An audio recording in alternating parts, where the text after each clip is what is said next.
Join us as career changers, company leaders, industry experts, and others who have been in your shoes share their stories, insights, and lessons learned to help you find enjoyment through employment in the tech world.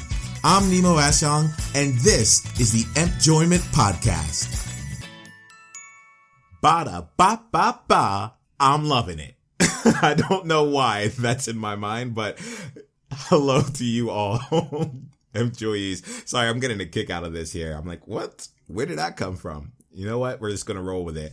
And I think that idea of just rolling with it is one of the things that our guest, Alli Goldberg, brings to the table today. Alli is awesome because she really talks about how she was able to blend her passion for theater and the arts with technology and find an intersection that works for her to be able to bring joy to other people through comedy. I'm incredibly thrilled to have Alli on the show as she's one half of the duo that makes Blogalogs come to life. And I had the chance to really explore how things got off the ground with her. And there's an important nugget of actionable insight into how to get you to accelerate yourself towards your goals faster. I don't know about you, but that excites me. So remember, you can go ahead and get the show notes for this. It's episode 14, so you can go to empjoyment.com/14, and you can see a summary of today's conversation. And I invite you to like the Empjoyment Facebook page over at empjoyment.com/Facebook or facebook.com/empjoyment. What goes around comes around. And I believe that I am coming around to the actual episode with Alli Goldberg. It's quite phenomenal. Enjoy. Why, hello there, and welcome to the Empjoyment Podcast, where we're focused on helping people just like you find enjoyment through employment. Today, we're joined with Alli Goldberg, co-founder of Blogalogs and Gold Jam Creative. It's really great here to have Alli here because, quite frankly, I've had the pleasure in the past of being on the board of Blogalogs, and it's just really exciting to have you here on the Empjoyment Podcast. You're definitely someone that when I think about someone who found enjoyment through employment, you just come to mind. So just thank you so much for being here. Thank you for having me. Yeah. So, I'm really excited to find out how you've been exploring and approaching enjoyment in your life. But before we do all that, right? I think it'd be really great to get to know you a little bit more personally and professionally a little bit better. So why don't you tell us a little bit about your life, love, work, and passion? Great. Broad question, but I love it. So you know all this, but for the listeners, I actually have fairly unique background, particularly for the tech world, but I think everyone's background's unique. Everybody's a special snowflake. But basically, I started in the traditional area of theater and waiting in line and auditioning and performing, and I grew disillusioned with it for a variety of reasons. The short answers being the limited roles for women, and also how storytelling was fundamentally changing because of technology. So we live in a world in which stories really used to be kind of controlled in a way by reporters, playwrights, politicians. There were certain people in our society who were the storytellers, performers being one of those. But now we live in a world where literally anyone can share their story. So for instance, what we're doing right now, anyone can share their story.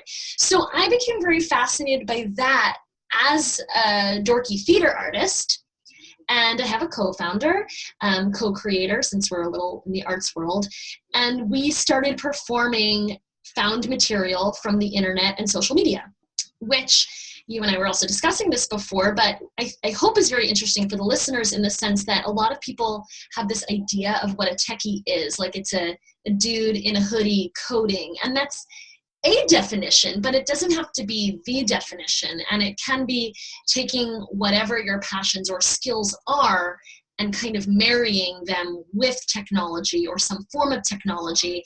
And Nemo and I were also joking before we hit record that basically technology really just means taking whatever it is you do and bringing it into the future, bringing it into 2017 and beyond.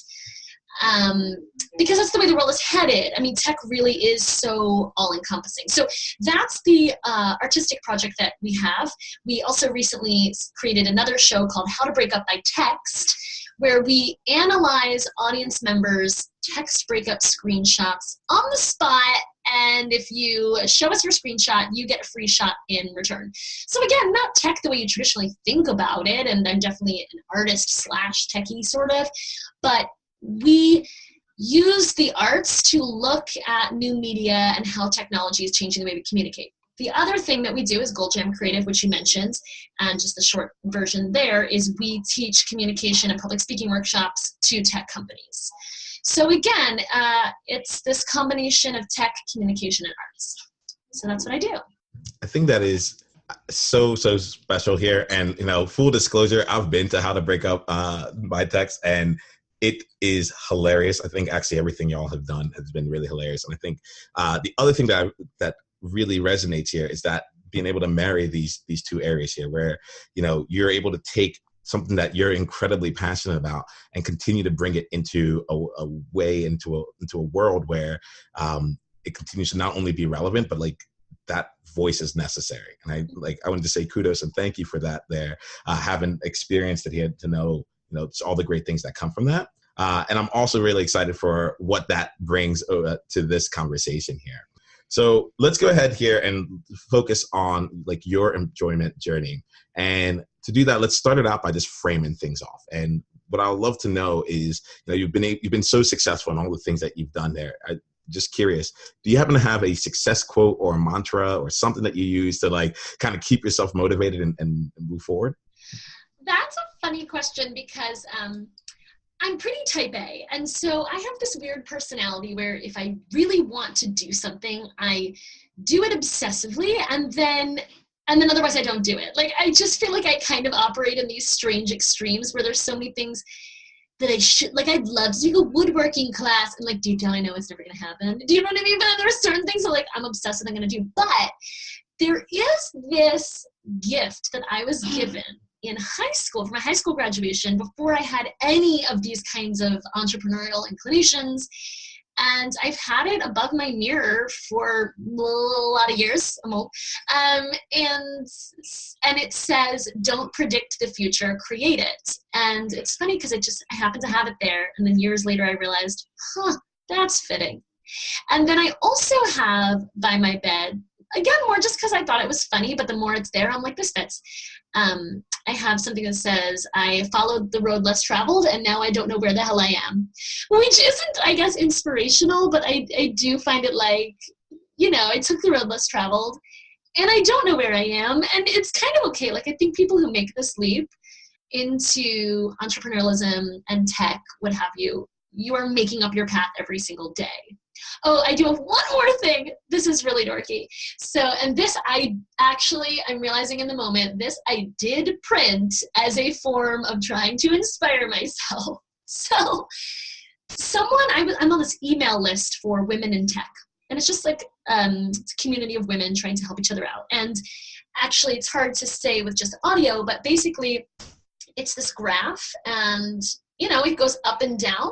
I don't know if you can describe for your listeners this thing I'm making with my hand, but yeah, it kind of looks like a sine wave or a sine curve, like almost like a wave curve. Yeah, but it's heading up, but yeah, ups and downs. And someone sent this out because someone was having a rough time, and they sent this out, and it has an arrow to one of the peaks and one of the valleys, and said, just remember, this current low valley is still higher than this earlier peak. Oh, I'm seeing it. Like, yeah. So there's two things that are going to go that I think should happen here. Firstly, from being an avid podcast listener, it is not easy to describe visuals that way. But like, we'll do two things. Firstly, if you find this graphic, can you send it to me? If not, I'll go ahead and look for it and we'll add it to the show notes. There are similar ones online. The one that I have is back in my room in New York. Mm-hmm. But yes, let's find it. And I think it's a good reminder that even if, a lot of people are like, oh, sales are down, this is down, blah, blah, blah, blah, and they get really upset, and I'm there with you. But you forget that sales goal that you have is still better than your sales goal 6 months ago. You know what I mean? So it's like you forget that this latest valley is still higher than this earlier peak. That's So awesome. I I couldn't really, I appreciate that, honestly, because I'm just like picturing it in my mind, just going up and to the right and just ups and yeah. downs, but you're always making forward progress. And so thank you Yeah. for that. This I didn't latest, know. I was like this weirdo with all these quotes in her life, but now I am. yeah, you're like, I guess I'm doing that, huh? I was It like, yeah, comes up and I wait. guess I'm doing it. Yeah. So let's take a look at this stuff here because, like, I mean, you brought up with Blogalogs and Gold Jam, you're doing something just like wildly creative there, and it's something that not everyone just like walks into. So I would love to go back to the beginning here, back when you're like first making this decision to start this here, and I would love to find out a little bit more about the initial starts of your journey here, and what made you not just like what made you go into this, but like tell me a little bit about the first few months there and how you were able to make the transition from what you were doing beforehand into it now. Yeah. Well, to start, and this isn't exactly what you asked, but it made me think about the fact, again, that people don't necessarily think about what they're doing as technology. But for instance, every freaking YouTube star is a techie. They don't think about it. Okay, not every YouTube star, but the ones that are really churning out content, they all know how to edit. They've got their own in-home studios, and they think of themselves as artists, and they are, but they are techies. So there's Netflix, that is a tech startup, but it's also entertainment. So there's so many different ways that things are coming together. For me, I was disillusioned with the arts and simultaneously fascinated with how the internet was booming. So this was back in 2010. So, in internet years, it was like a billion years ago. I remember when I was in college, we found someone's blog with this guy in our dorm. We found his blog and he had all of his like personal musings on it. We were like, oh my God, this guy's so weird. Like, who would do this? I don't know if anyone even remembers, but like, if you think back, that was totally the stigma of blogs when he first started, was like basically that you had a public diary. Like, what the fuck is wrong with you? Like, that was the idea. And then all of a sudden they blew up and everyone had one. And that happened pretty quickly. So that was the first lesson in what I was talking about earlier with how storytelling was changing. So my first project with my co-founder, who I really horribly neglected to name, Jen Jamula, I'm so sorry. So Jen and I, our first project together was called Why Are You on My Train? And we went around with a flip cam because 2010, I think some people, when did the first smartphone come out? Maybe 07 or something. But yeah, it was, not everyone had a it wasn't like so ridiculous as it is now. So we actually used a flip cam and we would go around and walk up to strangers on the New York City subway and ask where they were going and who they were. And then we would, flip cam came with like light editing services and we would cut it together and post it on the internet. And it was really kind of just for us exploring this whole new world. And it was interesting how people were so willing to talk. But then also, the New York Times found this blog, and I 1,000% believe in marketing. Like, I fucking hate when people are like, if you build it, they will come. No, it does not matter how good your product or service is, especially in today's world where everyone's so overloaded, you have to market it. That said, the New York Times found this blog, and we were like, oh, holy shit, like, we're onto something, in the sense that it was a real moment where we realized that A, everyone could share their stories, and B, people were interested in that phenomenon. From there, someone just sent me a funny blog post. People like, I feel like also around like 2010, 2011, people were more sending around these funny blog posts because they were so new that anyone was even writing this. It was a McSweeney's post. It was called It's Decorative Gourd Season, Motherfuckers. And at the time, now it's still so funny, but there was something so fresh and insane about it. And I was reading it out loud to Jen just because I thought it was funny. And all of a sudden I had this moment where I was like, this is a monologue. And Jen said, it's a blogalog. And I was like, we're doing this. We're renting a theater tomorrow and we're doing this. So that's the story. Wow. Did you actually rent the theater the next day and make it happen? Yeah. So I'm a firm believer that if you don't just go for it, just book that theater, launch that thing, you'll just talk about it forever. I mean, you have to be ready, but sometimes you have to force yourself to be ready. So I feel like we rented it. I mean, it was New York City, so it was booked up for a little bit, but it was a short turnaround. Like, I want to say I don't remember, maybe it was a couple months, but basically we had the idea and we immediately booked the theater for the next available date, but the next available date wasn't till May. So there was a bit of time in between, but by booking the theater immediately, we knew we had this amount of time to get it together. So I don't know if you and I have ever spoken about those early days, but it was actually really interesting. So the first blog-a-logs we ever did, it was a big experiment. We just took some blogs, we took some Craigslist posts and tweets, and we just performed them with some rough characters and scenarios. But people went nuts in a way that they still kind of go nuts for blog-a-logs, but it was so new. And the feedback we got after the show was, holy shit, like I see myself in this material. And going back to my theater dorkiness, the conceit of theater is that it's supposed to be a mirror reflecting society. But nowadays, people, they're still doing Chekhov and Shakespeare, and I love Chekhov and Shakespeare, but the world has changed drastically, and those plays don't, of course there are some universal timeless themes, but, those plays are not really reflecting our modern society. People came to blog-a-logs, we're performing a Craigslist post, we've all been on Craigslist, and they're like, holy shit. So the feedback of the first one was crazy, but the story that I love is that we had this sort of like faux intermission where we cut together like 10 seconds of the most viral YouTube videos at that time. And this was 2011, so now that would be like almost a mundane thing to do. But in 2011, people were like, oh, anyway, but we're backstage as the actors and we have this like, minute, 2-minute video playing. The sound cuts out, technical difficulties in the theater. And backstage, we're like, no, oh my gosh, like, what are we going to do? Disaster. The entire audience starts filling in every single word and sound effect because they all knew every single video. And it was actually a way cooler experience because, first of all, there was something almost religious and creepy about it when you hear this whole audience chanting the same thing together and it was unprompted. But again, it was also a lesson where we were like, whoa, the world is changing in fundamental ways and we've hit upon something. So I think that was a very long-winded answer to the origin story. Yeah, no, it's so I'm sitting here, a lot of this is the first time I'm hearing it. And I think it actually speaks to a lot of where that I think is something really special about what you do is that you take this world that is so tech and is like online and such, and even just that one experience right there, you find a way to bring it back to the people in a real space. All those people had experienced those YouTube videos to the point that they could say it out loud with the sound effects and everything. But you brought them together and gave them a different way of experiencing that in a completely new fashion. I think and it ended up being an unexpected result from that altogether. Wow. Mm-hmm. I'm sitting here. I'm like, this is that creating those kinds of experiences is not something easy. So kudos to you on that there. Oh, thanks, Nemo. Oh, you're welcome.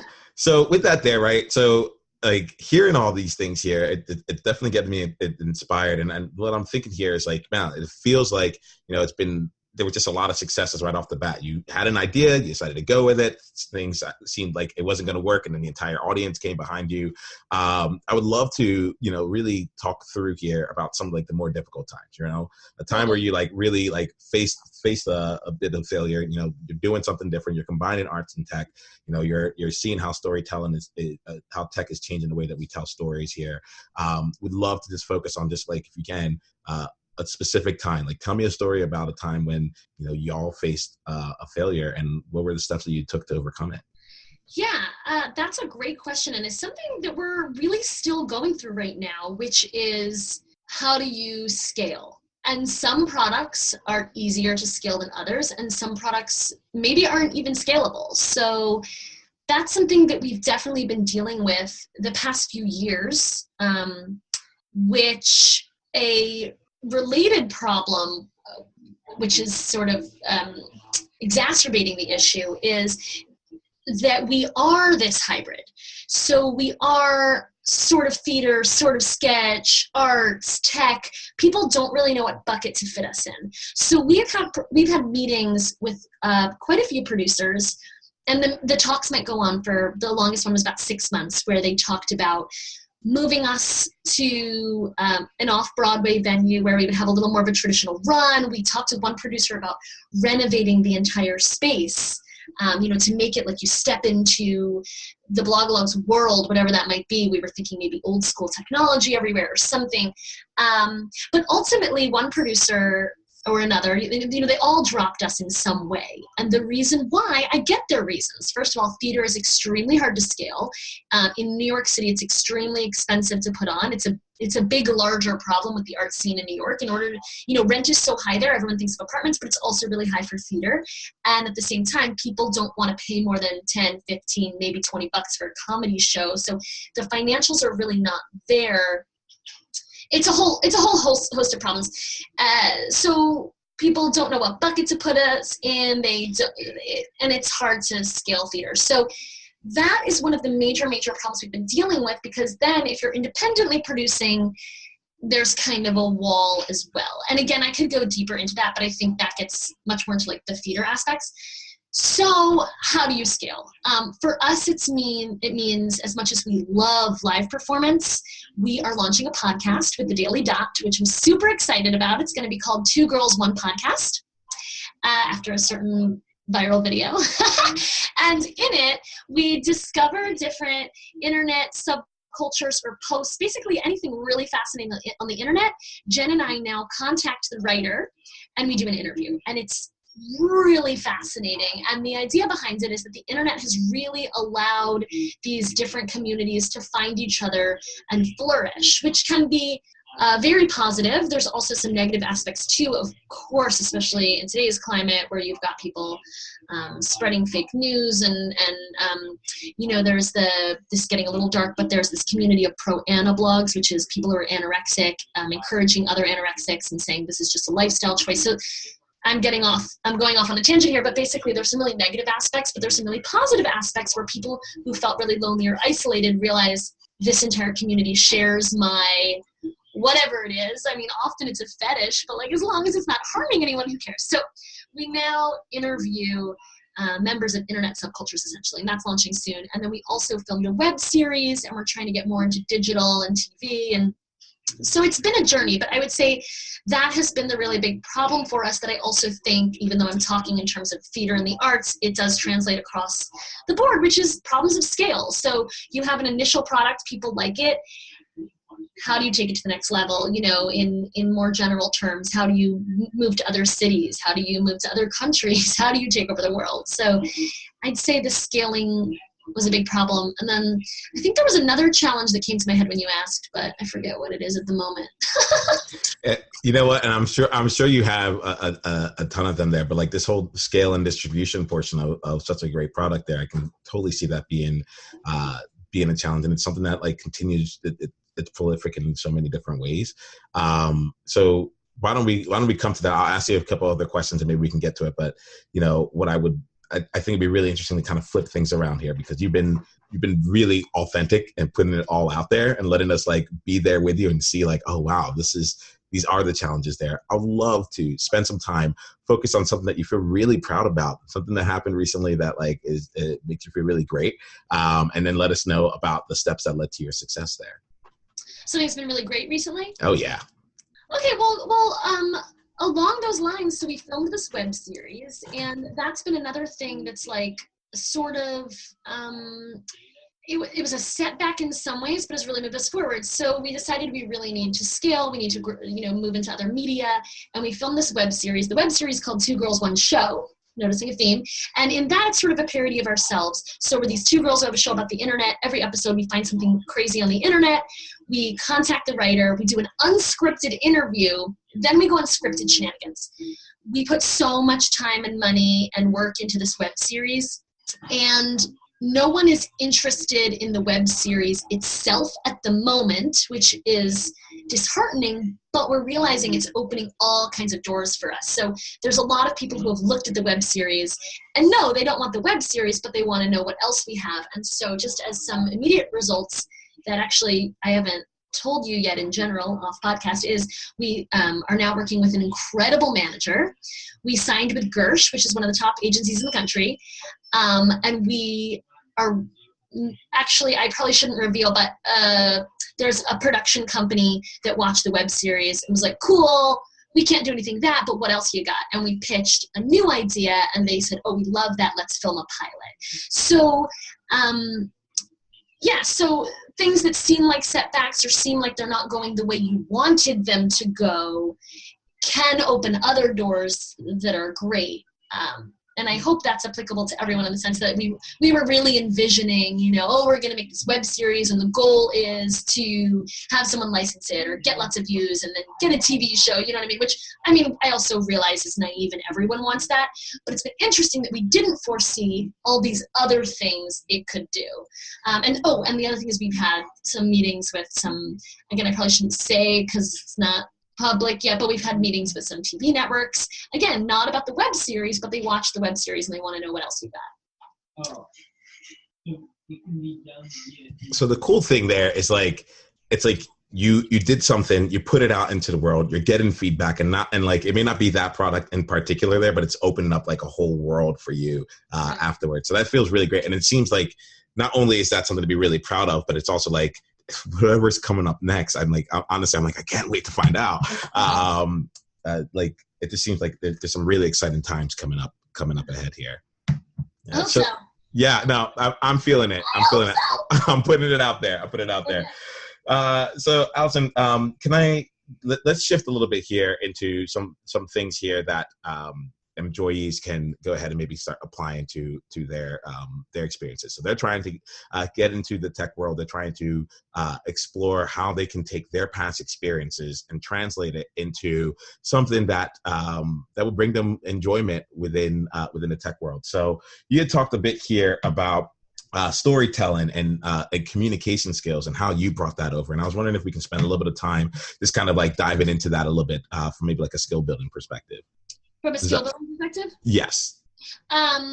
And so I can elaborate on that there. And I mean this here. So Joey, just so you know, like with Gold Jam, I know that you all offer interactive workshops that really help people through things like public speaking, being able to tell stories, diversity and inclusion, and different things like that. So I'll be kind of curious from your standpoint, like given your creative background here, like how have you gone about like making being able to find ways to utilize that skill set of being able to see like words on the internet and make it into something. And I'd say that because like, that's the thing that got me out of my seat. I was like, wait a minute, I've read this blog, but it's coming to life in front of me, like, so how do you go about telling stories and how might employees be able to apply that going forward? Yeah. Okay. Sorry.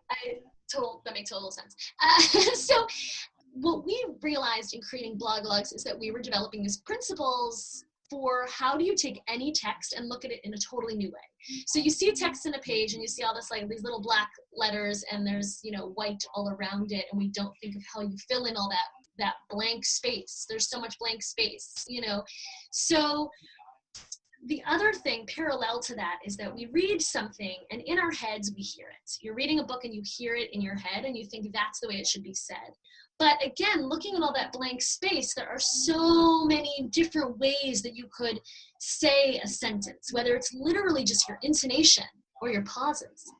But it's also, in terms of the corporate space, can you make it interactive? Instead of a period, can you make that a question and can you make it a real question and wait for an answer? Are there images that you can use that will punctuate that or that will add humor? So there's really all these different things that people don't think about, especially in the corporate space. But as long as you do them appropriately for your workplace and your audience, they can be hugely effective. So something else that's really interesting from the theater background is how much the venue and the space really affects the atmosphere and the entire evening, right? So we used to think, we could do blogalogs in any theater. But no, blogalogs specifically, we want you to feel like you've discovered something. We want you to feel like you're somewhere cool, which maybe sounds cliche, but the fact is like it totally lends different air. So in the corporate space, are you thinking about the positioning of the room, of the chairs, of the light? And really that can change so much about the course of your meeting. So we really just take a lot of these basic theatrical principles and blogalogs principles and we apply them to the corporate space.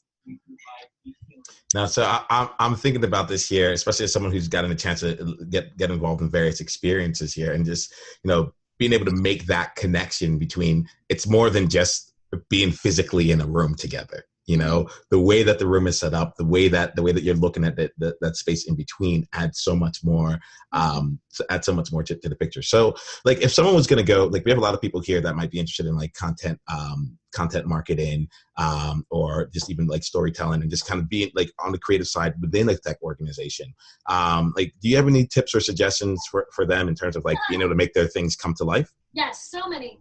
So actually, artists and comedians are living in a really exciting time right now, in the sense that I think there's a lot of opportunity and synergy, because right now, especially for content marketers and things like that, there is so, as we were saying earlier, there's so much noise, so much clutter. You know, it's not like the newspaper and it came out once a day and that was the news. You know what I mean? It's like you're competing with 3 billion articles every single moment.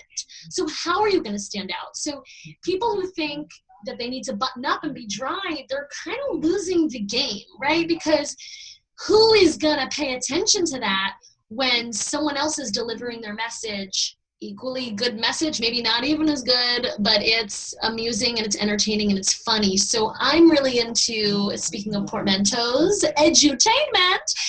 But how do you get your message across? I don't believe in dumbing down the message. I'm very upset about clickbait. I have rants against clickbait. I worry about some of the things I'm doing being borderline. I want everything to have a message. So anyway, the point is you can keep your same solid, amazing message, but you've got to break through the noise. So I think it's really thinking outside of the box. And again, just seeing text as raw text. What are you going to do with it? Even really simple things like, are you going to add a meme or a GIF? Because we all have an immediate emotional, social reaction. We have a shared consciousness around the IKEA monkey and all this kind of nonsense. But the thing is, how are you going to infuse it, or how are you going to make it interactive? And that's why we're seeing such a push towards video as opposed to static articles. I mean, I think there's some larger things where I'm worried about people no longer reading, but you know, there are a lot of reasons that we're seeing these trends, and I think it's like you have to keep it moving and entertaining because there is just too much competition nowadays. Absolutely. Absolutely. Well, with that, Allison, like what I want to do here, we have, I'm going to ask you one last question here, and you've been so incredibly giving with your time. So I want to make sure that we leave here with just one other thing that can help employees start off their week in a great way. And so I like to end each conversation with a roadmap that our employees can act on this week to create enjoyment through employment. Mm-hmm. Imagine your mind got sent back in time to the exact moment that you decided to commit to your current career, that you decided to commit to Blogalogs and the Go Jam. Now, at that moment, you have the same skill set that you did back then, but you also have all the memories, experiences, and confidence that you've developed since. Mm-hmm. What would you do in the next 7 days to put you on a path to find enjoyment through employment? Wow. Okay. So I go back in time, the moment I'm about to create all this stuff, but I know everything I know now. Yes. What would I do to be on the path? Yes. In the next 7 days, like in the next week, like what are you actually going to do? I mean, that's a tricky question because I think there is a lot of value in not knowing. And so if I knew everything I knew now, I don't know how that would change things, but I think I would, to some extent, do exactly what I did, book the theater. So for the listeners, choose a launch date and stick with it, you know, just get going. So that I would still do. I might think of it differently, and then I might start imagining from the beginning, what are the ways we can scale? Actually, the way that I can really relate back what we're doing to the wider audience is how do you make it lean? So, you know, there's all this stuff about the lean product, lean startup. So initially, I probably would have thought differently about how to keep it lean and scalable and licensable. That's something that might have been helpful to think about at the start rather than years in when you're sort of stuck in different ways. So I think that's something. But in terms of the broader question of how do you find enjoyment through employment, this is so cliche, Nemo, but I do think bring it, please. All of it. Hit it to us real. I pride myself in being a special goddamn snowflake, and this is so cliche, but I do think you have to. I don't want to just say follow your passion, because I think that is not necessarily good advice. And I think it is cheesy. I think you have to follow your passion in a constructive way with a plan. Like, I don't think just anyone should follow their passion. Like, don't just like quit. Like, I hate when people are like, quit your job, pursue your passion. Like, no, I think you really need to assess where you are in your life and if that makes sense for you and what your finances are. But I think I'm going to change it to another cliche, which is don't be afraid of change. So maybe for you, if you're really feeling stuck in your job, maybe it's not a total 180 where you quit and you follow your dream, but it's like looking at what's out there. Like, the world is changing so fast. There are jobs popping up every day that didn't even exist yesterday. And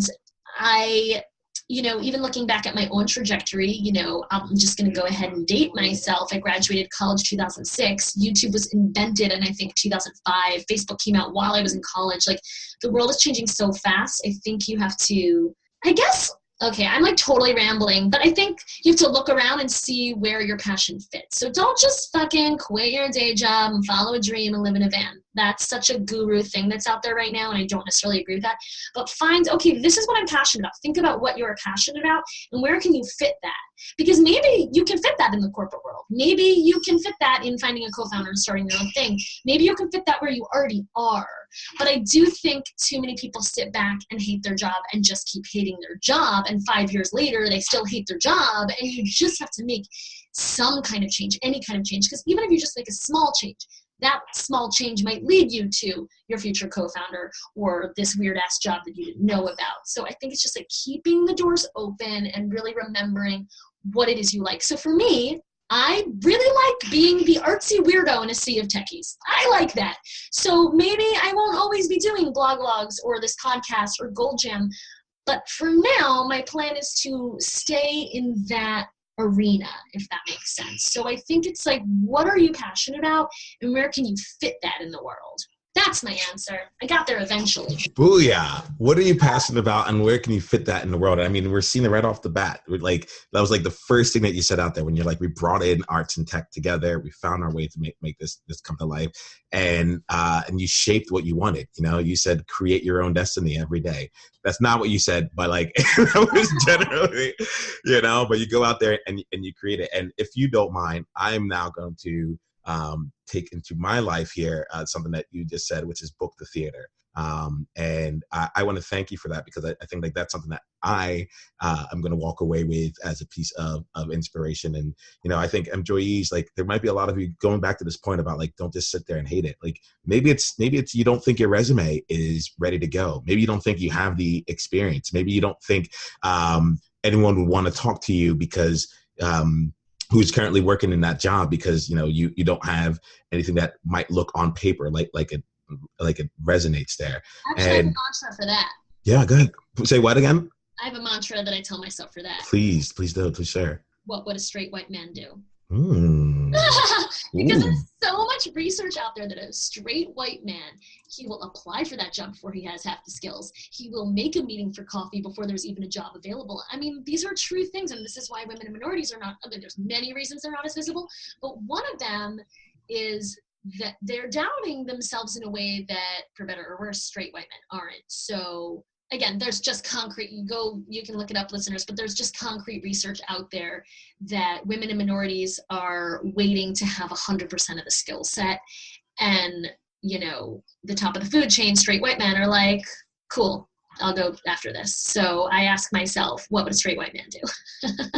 Yeah, well, I appreciate you bringing that up there, Alli, because like I'm not a straight white male, but like I think there's a lot that comes into that picture there, because there's so many people out there that they're doing it. They're applying anyway. They're booking the theater. They're applying, and they don't have all the things on the piece of paper. And I think like that, like I don't know, that's just another piece of really powerful advice out there. So thank you for that there. And I think it's important as we keep looking at the tech world in general, and we look to see like what do we want out of the world there, and sometimes just taking a different action can really open doors for yourself and for others like you that are looking to find a way to get into this thing here. So like you bring up something and that I think is really important. And employees, I hope you don't mind, but like we're keeping all cards on the table because like this is the real world. If we can't keep it real here on the Enjoyment podcast, then like when can we? So I have a question for you, Nemo. Oh, I have an answer for you. 12. When is your launch date? We're coming out with this here. I'm going to say September here, right after Labor Day in the U.S. For those of you listening, maybe you hear it earlier, but yeah, we're going sometime in September. Why? What's going on? I'm just saying, book that theater. You know what I mean? Boom, Bazooka Joe. So, all right. This is how it works here. If I don't commit with y'all, where do I sit? So I don't know when Labor Day is. But let's go and say that it will be out no later than September 11th. Let's go with September 10th. September 10th of 2017. The theater September 10th. September 10th. That's there's a lot of other podcasts that are coming out on different days, so it's like really hard to like find the exact date. But I think if I commit to that, so now I'm writing this down here. I am booking that theater. Actually, you know what? Labor Day makes so much sense to launch around Labor Day because employment. Yeah, we're right there. Did I just totally bastardize Labor Day? That's what it's about, right? No, I think you're in good shape.